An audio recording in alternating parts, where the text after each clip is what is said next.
دادستان گرنیزان حربی کولاب گفته است که بختیار قربانمدف سرباز قسم حربی وزارت دفاع در رشت را که قبلا گفته میشد از سکته قلب فوتیده است لتوکوب کردند. این همان چیز است که والدین او از اول به آن اصرار داشتند. از طرف کمیسیون طبی کمیسیون دولتی شهر کولاب کنتر تامین تقریبا کولاب به یوم کمبودی قربانمد بختیار به خدمت حربی دعوت شده است.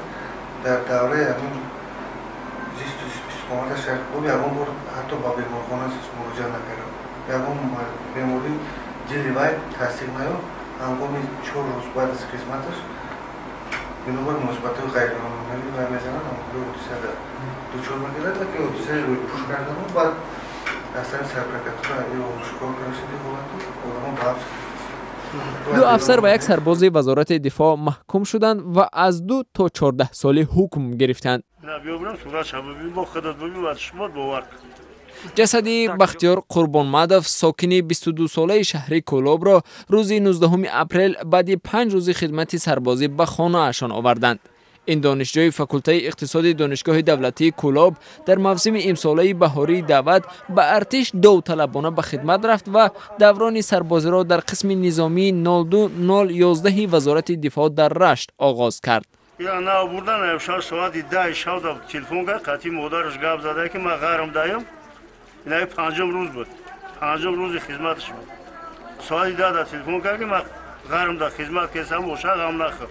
ساعت 12 تلفن ممکن که خیلی گپای بیان مردتونه بر. مسئولین قسم حربی به والدانش خبر دادند که فرزندشان از سکته قلب فوتیده است. نزدیکان مرحوم هنگام دیدن آثار لتوکوب در جسد به فرضیه آنها باور نکردند و به مقامات شکایت بردند.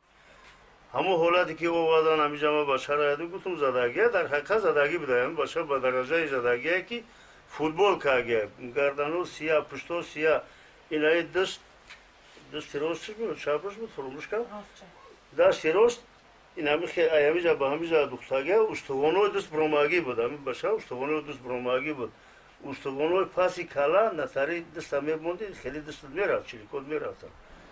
ضمناً در 2 سال اخیر چندین مورد بدرفتاری کهنه سربازان در برابر عسکران نو دعوت شده در ارتش تاجیکستان ثبت شده والدان را که فرزندانشان به سن عسکری رسیده‌اند نگران می‌کند.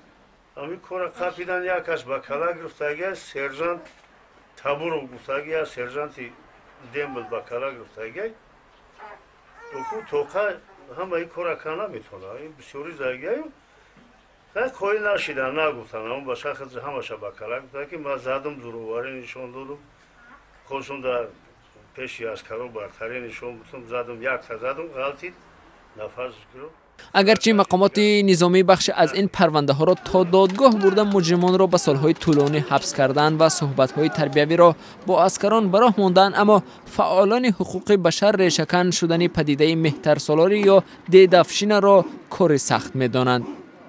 من نمیدونم بچه پادپالکونیک میلیسا بود که پادپالکونیک میلیسا начальник ГАИ کدوم رایونی اونجا پدر همی کمسالو بود یک جای начальник ГАИ پادپالکونیک زمانی داره یک اکای دیگرش در کم عدلی همون دوشنبه دا بوم فتیش کار میکرد است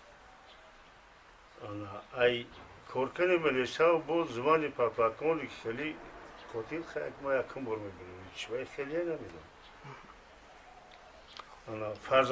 فرزندی کارکنی چشم دولت حساب میخوره محافظتچی خلق حساب میخوره فرزندش که آدم کش باشه خیلی دیگه چی میگم